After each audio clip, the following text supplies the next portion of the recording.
in connection with provenance, let's not just think about the technical tools, but about sort of the socio-technical muscle that would be required to really use those tools effectively.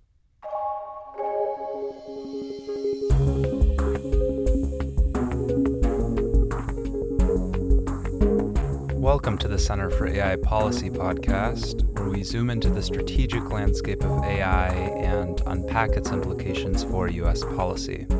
I'm your host, Jacob Krause, and today's guest is Professor Ellen P. Goodman. Ellen is a distinguished professor of law at Rutgers Law School and recently served as Senior Advisor for Algorithmic Justice at the National Telecommunications and Information Administration, or NTIA, within the U.S. Department of Commerce. There, she led a report on policies to promote accountability in AI. So we discussed topics like the AI Accountability Report, federal AI policy efforts, watermarking and data provenance, AI-generated content, risk-based regulation, and more. I hope you enjoy. Ellen, thank you for coming on the podcast. Happy to be here, Jacob. So last April, the National Telecommunications and Information Administration, or NTIA, issued a request for comments on AI accountability policy. And in the end, this got over 1,400 comments, and there was a policy report on it that came out in March, which you were the lead author on.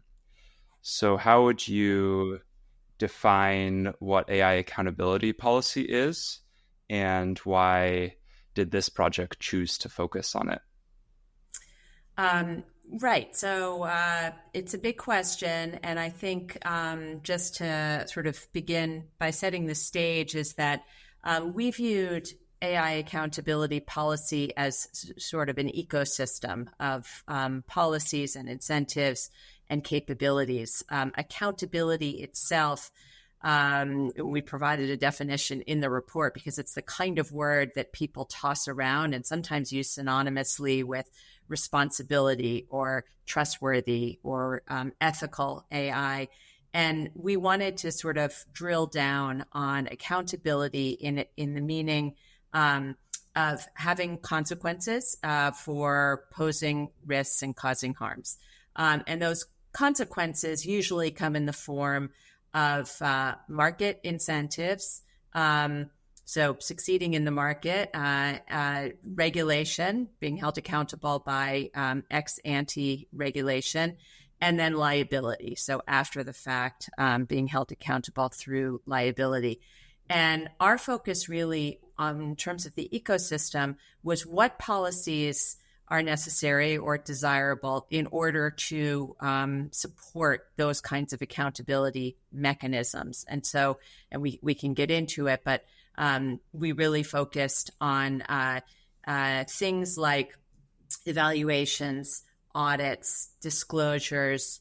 In some cases, we talked about, mandatory components. We also talked a lot about sort of self-regulatory components to support that ecosystem so that downstream those accountability mechanisms that I mentioned can function more effectively. Got it. So setting some of the infrastructure so that these three components you talked about, the market incentives, regulation, and liability can work effectively. Is that a correct understanding? Yeah, and just like to make it a little less abstract, if we think about sort of discrimination in the employment context, and there are laws that apply to AI, but if you are someone who feels aggrieved by, how an AI has treated you, it can be very difficult to sort of effectively vindicate your rights because first of all, you may not be aware that an AI system was used or algorithmic predictions were used. You may not have any ability to prove that they were used in a discriminatory way. And so while there is sort of an effective redress, and there's a way theoretically to have accountability in that context, without sort of these accountability inputs, so for example, access, knowledge that the system was used, access, or your lawyers access, your advocates access to some of that data. And in order to build the case, you're not going to be able to effectively seek redress. So that's just one example of how, we were sort of looking upstream at, you put it very well, at what sort of infrastructure or mechanisms would help, people and entities. Sometimes we're talking about, just businesses that want to make decisions about AI, risk-based decisions about AI, but don't have the information they need. Yeah. One thing that stands out to me is that in Congress, people talk about how we should make sure we're getting what we can out of existing laws that protect against AI. And there are some existing regulatory powers too, like the FTC. And there's some market incentives already for safety, for example, privacy as well. So what is your assessment of the current state of these three, or let's stay away from the three parts further downstream, but the state of the infrastructure that can support these parts currently? Yeah, so the sector, largely sector-based regulatory, legal infrastructure that we have is pretty robust and it's a very good tool. And I know that's what and each of those verticals sort of it jealously protects their jurisdiction over whatever it is, whether it's airplanes or drugs or employment. And so, there's a lot of potential there in terms of downstream deployments. I think some of the challenges are that most of those regulatory bodies, this is true at the state level, but it's also true at the federal level, are under-resourced, both, just in terms of the resources that they have to now, they were already stretched, but now to take on kind of algorithmic X in whatever they're doing, but also especially the technical infrastructure and the compute. And so, one of the things we dealt with, there were some great comments in this area about kind of federal horizontal capability, so that yes, for the most part, enforcement authority and regulatory authority is going to be vested in the particular vertical. But how can we think about horizontal capability, especially technical capability, so that if you are dealing with algorithmic systems at the FDA or at the FTC, you have access to both compute and personnel and other, technical instrumentalities, so that you can more effectively use what regulatory and legislative authority you are. And then, of course, there's the whole other basket of things that there is no federal law for, and privacy, sort of data protection is the most glaring example. Yeah. For this horizontal side of governance, what is currently going on there? Were the comments addressing whether, for example, an agency can use the DOE's supercomputers if they want to run experiments, or whether agency in need of technical AI expertise could draw on some experts at the Department of Commerce, even if that's not their agency? Is that currently happening? I know there's AI governance bodies being set up within the government and chief AI officers being set up. Yeah, so this was a big thrust of the executive order, the AI executive order that came out on Halloween in 2023. As you said, to set up that kind of infrastructure, within the federal government, that is this horizontal capability. And I think so that's just all being set up now, and who knows what happens to that. The durability of those things, will depend on what happens in November, and what direction they take. But yeah, I think that was a main thrust of the of the executive order. And I think there is, there are MOUs between agencies to sort of, share resources. And there's certainly a lot of working groups, interagency working groups, and sort of a collaboration within the federal government to kind of address some of those knowledge gaps. I think there are also, DoD has taken a lead on kind of having prizes and trying to do field development and get a pipeline into the government. I think there are some other, I can't remember the names of them, but sort of like tech scholars and tech superstars, trying to bring them into government. So I think that work is happening. There's nothing like, it's not at the scale as what's happening in Europe with the EU AI Act in terms of the infrastructure that's being built out. But I think that's sort of intentional, right? So the American style of doing this is much more to push down responsibility through those domain, the vertical domains that already exist in the federal government. As there are bills out there that would propose like a new agency. For the most part, I think what the approach that you see in the proposed legislation is to give more authority and resources to the FTC. I think a little bit DOE and obviously commerce. There are a lot of bills to further resource commerce, and in some ways, NIST is not a regulator, but I think it's very much playing the role of kind of technical expert to the federal government and some of the work that the projects that it was tasked to do in the executive order and the work that it's doing on the risk management framework. And I know that it's sort of in touch horizontally throughout the government on those matters. Yeah. And what about the NTIA? It just put out this report on foundation models with open model weights. It put out the accountability report. What do you see as the NTIA's role in AI policy?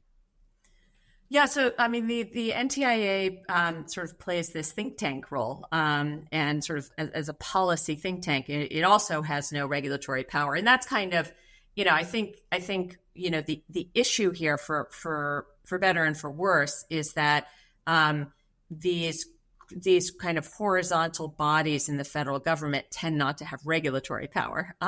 So they are playing in NTIA's role, a kind of thought leadership. So, and I think I had that just came out. I read it last night, the new NTIA report, but I need to reread it. But you can see, I think that's a really good example of kind of what it does in that report is it says, open model weights. So sort of in the vernacular kind of, open AI foundation models have benefits and risks. And they define this concept of like assessing the marginal risk that they pose over and above closed models like ChatGPT and Claude and Gemini and all the others other than Llama. And that, in terms of assessing that marginal risk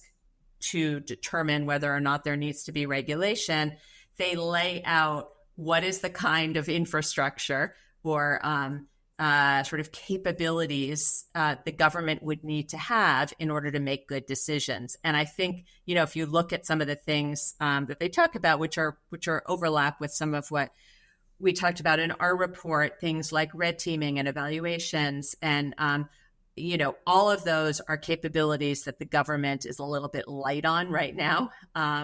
And that civil society in general is light on. And so, I think it's underscoring the need for investment. And I think the AI Act was kind of a step in that direction. But ultimately, Congress is going to have to appropriate funds in order to get the government, better resource to do those things.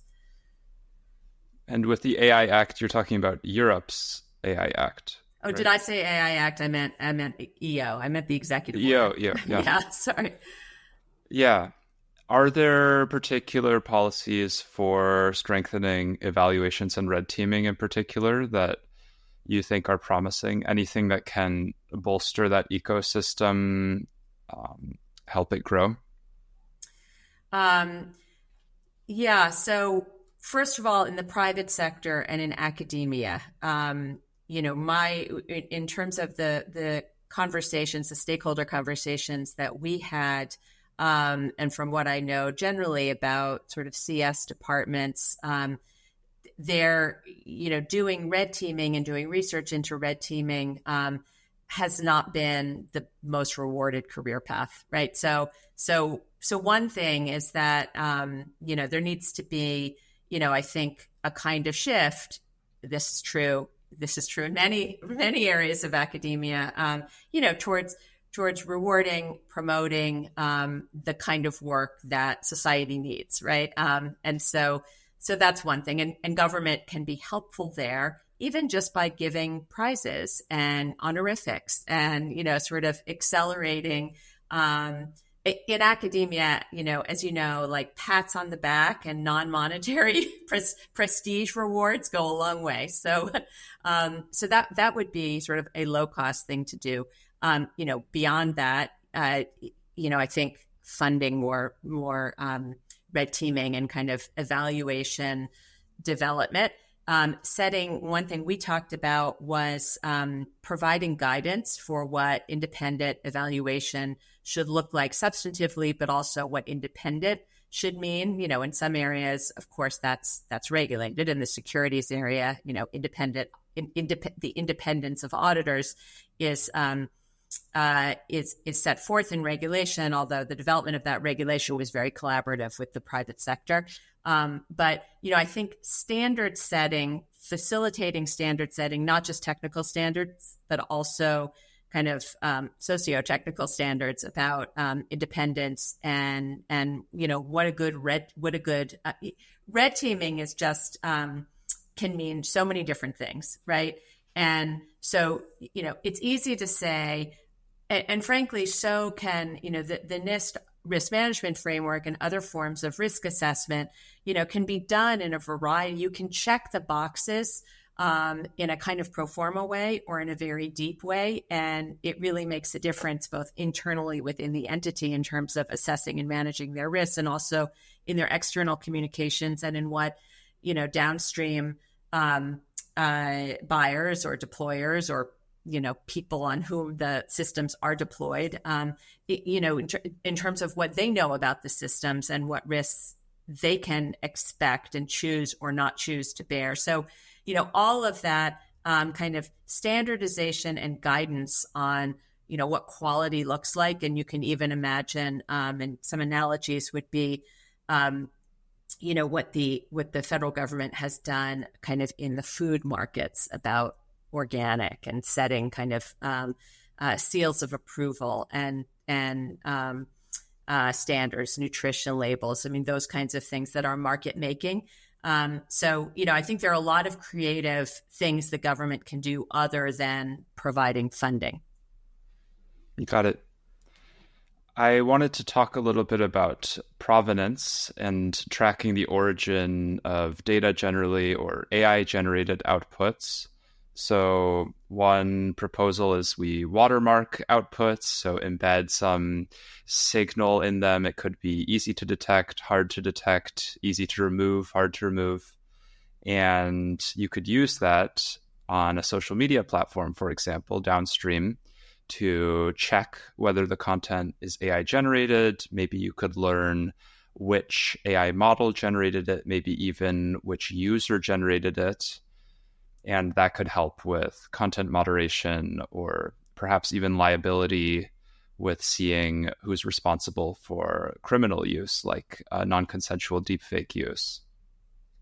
So in the context of generative AI, how do you envision watermarking, authentication, these kinds of provenance practices taking shape and contributing to accountability?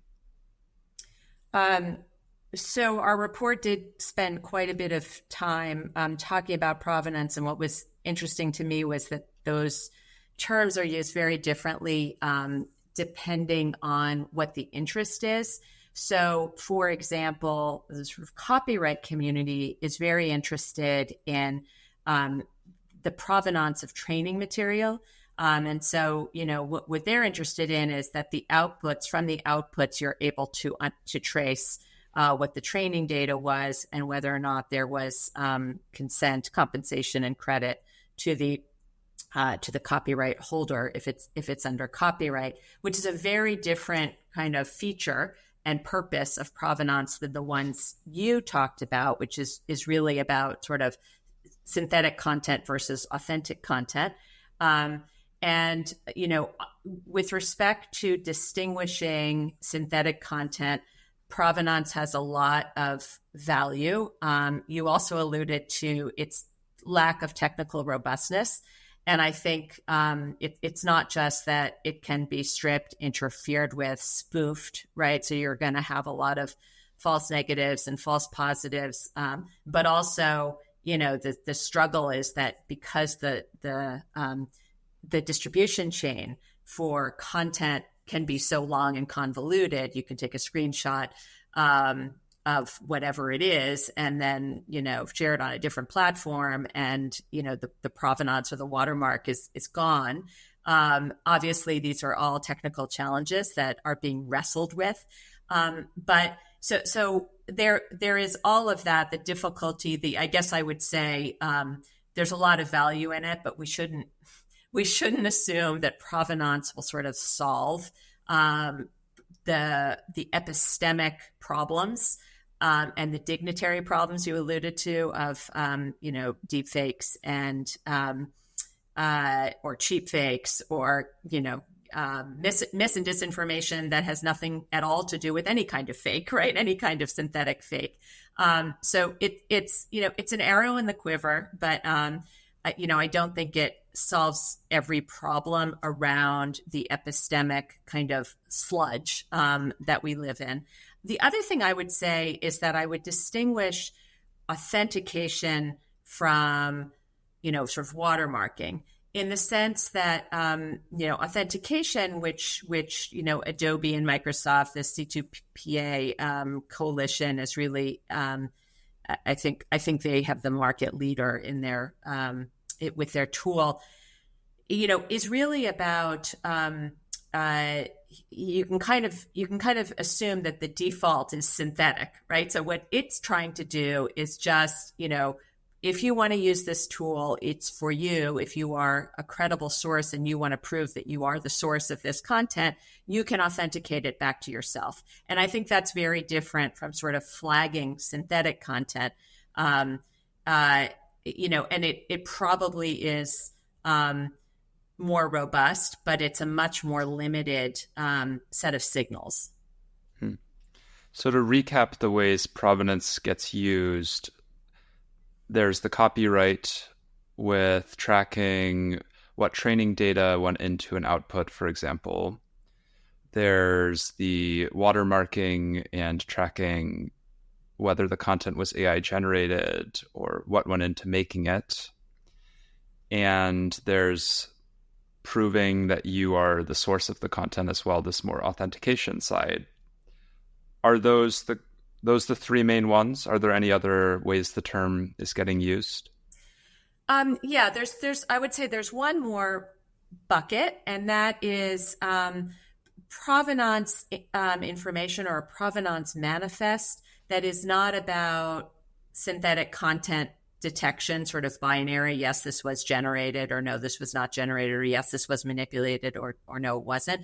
But rather, and this is where you can sort of click on, the content credentials, and then you can see a manifest about, where it originated. That could be a pseudonym or that could be a number, but so that you can tell, was this two images that were merged together, or did like entity B come in and change what entity A initially captured.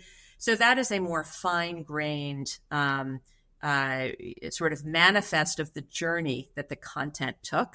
And, I think that's really, obviously that is not going to be of interest to most end users, right? That is a more sort of set of fine-grained information that is of interest, I think, to kind of sense makers like journalists and researchers and others. And so, I think it's important to, and that's not something, when you look at kind of the provenance proposals, and there are many of them now in proposed bills, and they sort of deal with each of these aspects, I think it's important to sort of understand what the intervention is trying to promote, which kind of provenance information it's trying to promote, and then to think about, again, in the spirit of what infrastructure would you need to make effective use of that, that kind of fine-grained provenance information, in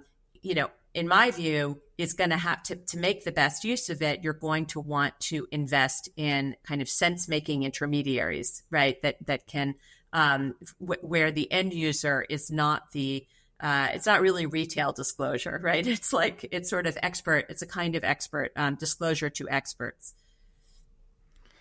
Who are sense-making intermediaries today, or is this a new proposed role you see people filling?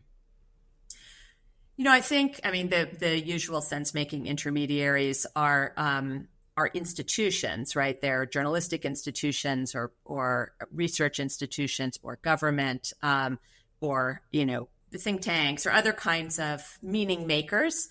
And I think, one of the things that's happened with the internet is there has been, and sort of the whole, I sort of view provenance against the whole background of what's happened over the last, 30 years, with sense making, right? And there is on the internet, what scholars call context collapse, right? So everything kind of looks the same and has the same heft in terms of its validity. And this happens way before you get to, counterfeit or synthetic content, right? So it's the fact that there is now AI generated content complicates things, but it's really an acceleration and an intensification of kind of sense making problems that the internet has created.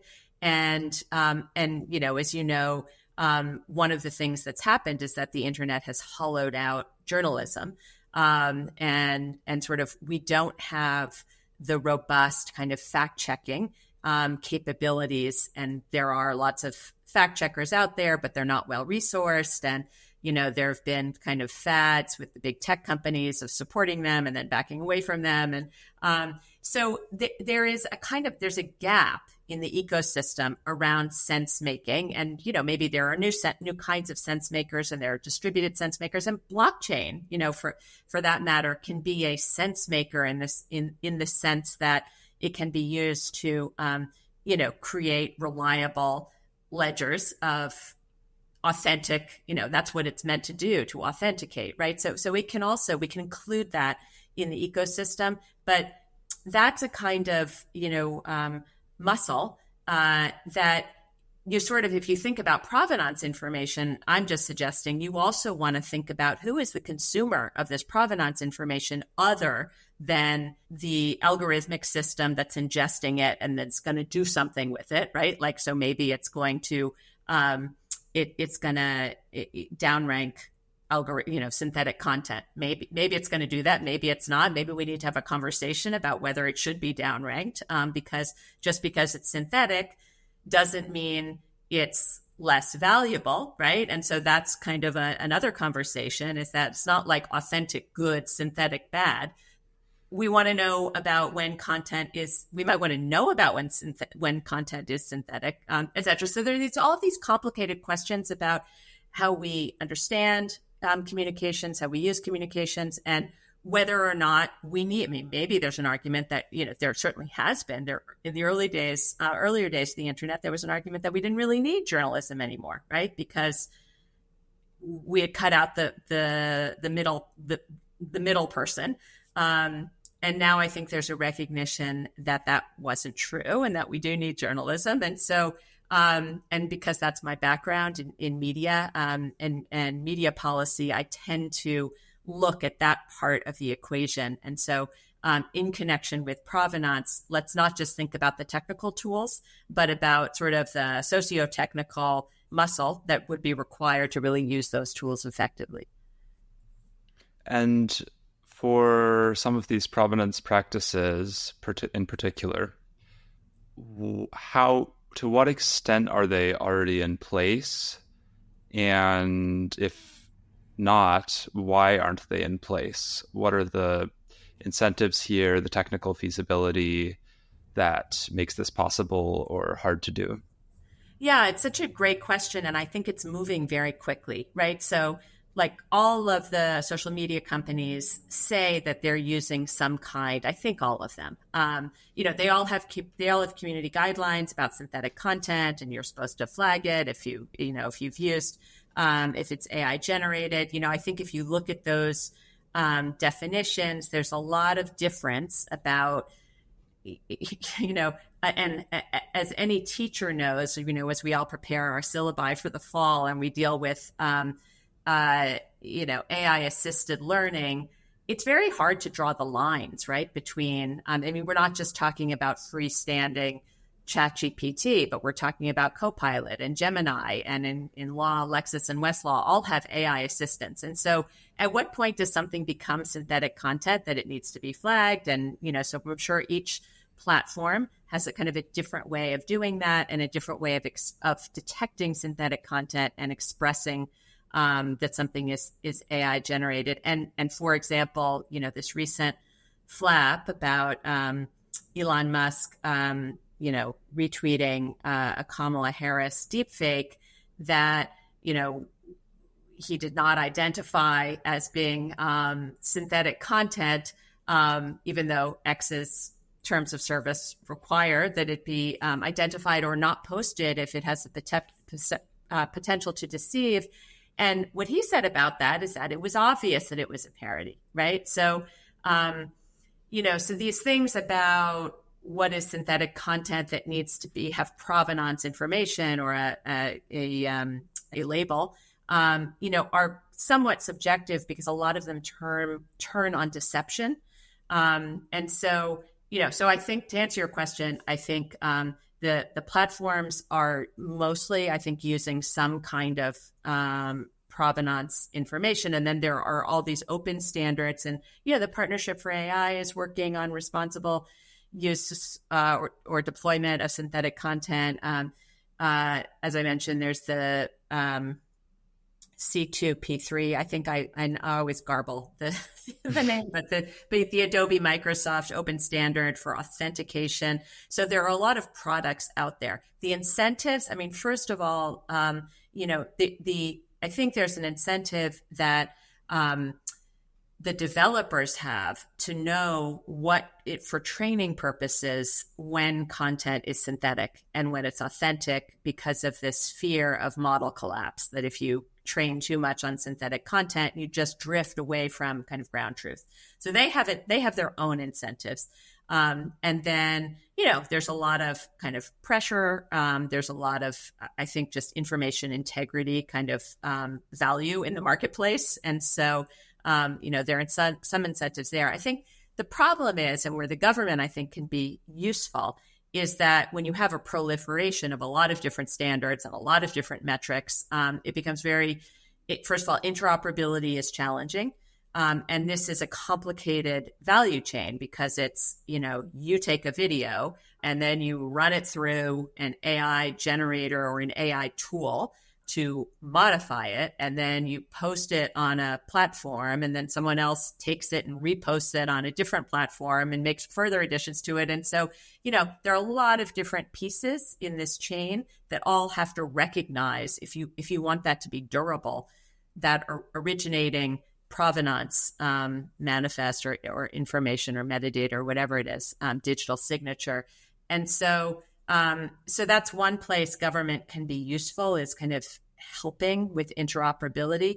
And then another place it can be useful is kind of setting guidelines or standards for, where there needs to be provenance, what it ought to look like, and this is in a proposed bill that you would prohibit the stripping out whatever provenance information an author or a system chooses voluntarily to include.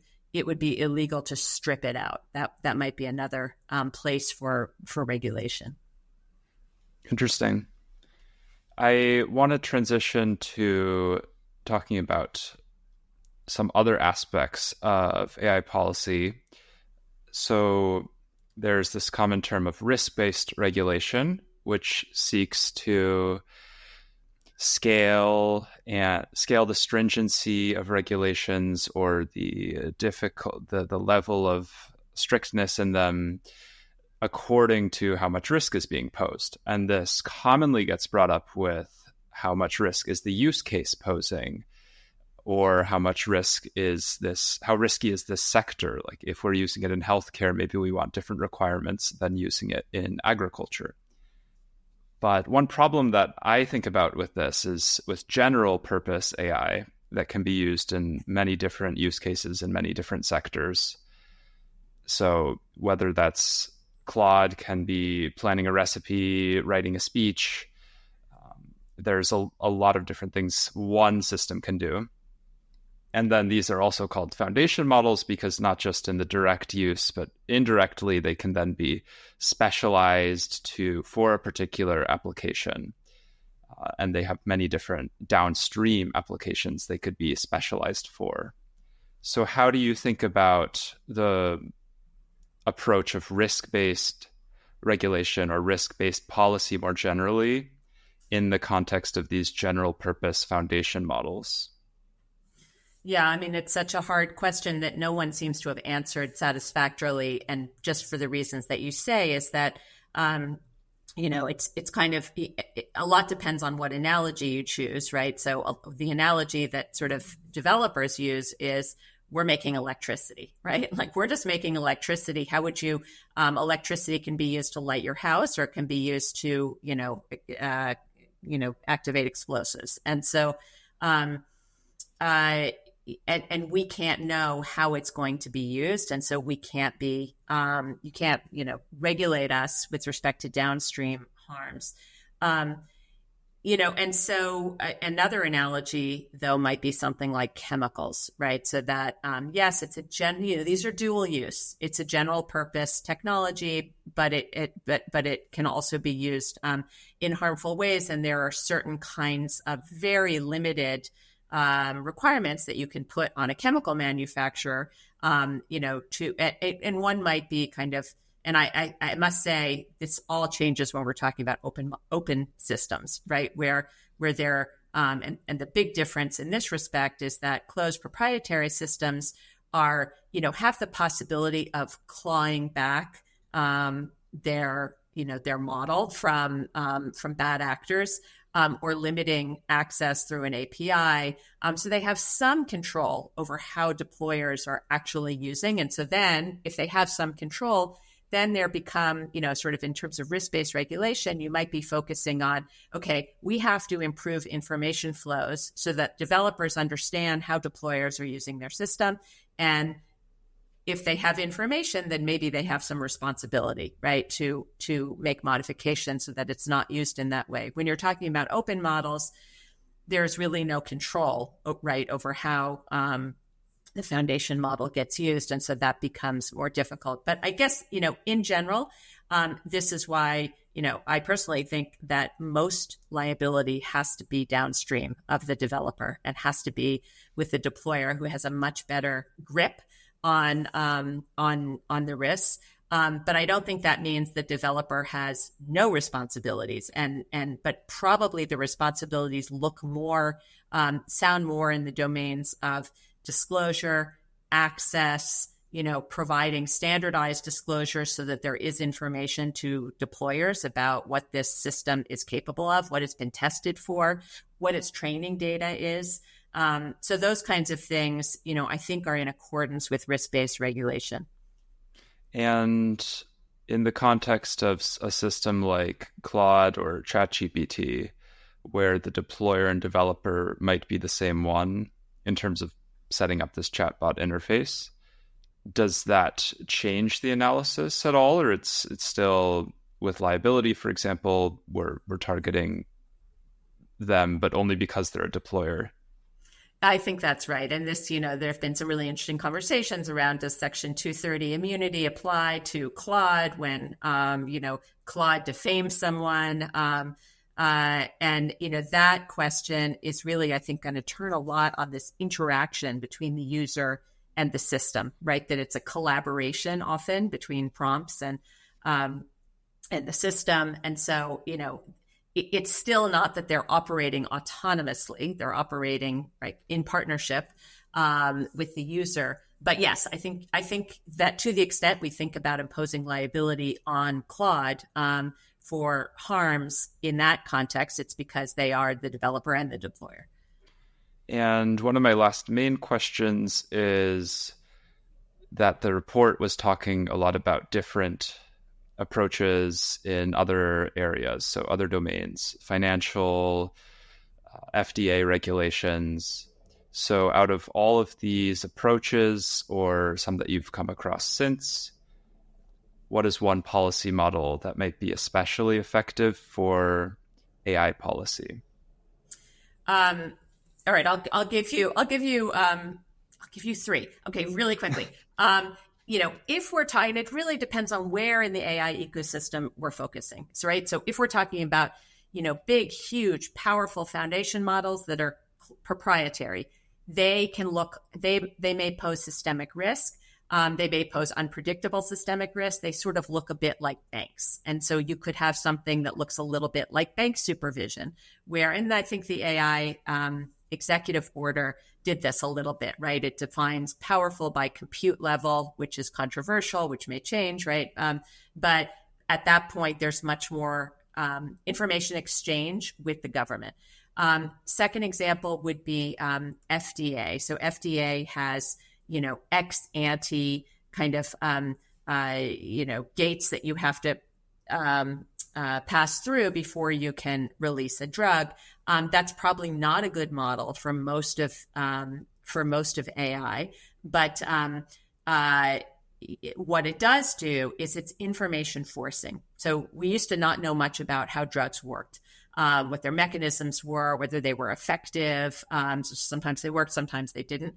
And what the FDA kind of partnership with industry, with the pharmaceutical industry did was it forced the pharmaceutical industry first to know more about their own mechanisms and then to disclose those. And so that sort of mechanism of information forcing, I think that comes from that domain is useful. And the third, I would just say, is the audit ecosystem in the financial markets. It was very much kind of audits developed by the private sector that then get adopted by government regulators, and that sort of sets the standard so that everyone in the public markets is using the same kind of audit structure, and it becomes comparable and interoperable and sort of really performs the information function that makes the market work. Great. Thank you for those three examples. I think those are really interesting to think about. And before we close, was there any last things you wish I had asked you about or that you wanted to bring up? Just really quickly, I thought you were going to ask me what one piece of new legislation would I recommend at the federal level? Yeah, and go for it. Yeah, so that is just, it's so obvious. It's almost not worth saying, which is privacy, data protection. In every domain, it's needed, and it is a big part also of, especially around training data and the inclusion of private information in generative AI outputs. And then the other thing is about the role of states. And I think that's, it's super interesting, where there's a void in federal action, the states, especially California, rush in. There are pros and cons to that. It's certainly when California starts regulating foundation models, there's, a huge extraterritorial impact of that. So that's maybe problematic. On the other hand, it's hard. There is a vacuum. But I think where states clearly are within, their rights, is in the area of setting of liability, right? So defining harms and creating new liability rules for them. And I think that can be a really effective way of kind of at the most downstream point where people are impacted by AI, to give them or their surrogates, if it's just a public right of action, their attorneys general rights to vindicate their interests. That makes sense. So if the audience wants to learn more about your work, read more of your writing, is there a good place for them to go and find that on the internet or books or anything like that? Sure. I mean, they can go to my Rutgers website, I usually can be found at Ellgood, ELLGOOD, on Mastodon, Blue Sky, and X. Awesome. Ellen, thank you so much for joining the show. Thanks a lot, Jacob. Thanks for listening to the show. You can check out the Center for AI Policy podcast Substack for a transcript and relevant links. If you have any feedback for the show, please feel free to email me at jakub@aipolicy.us.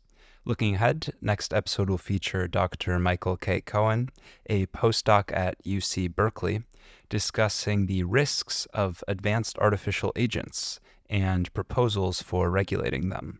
I hope to see you there.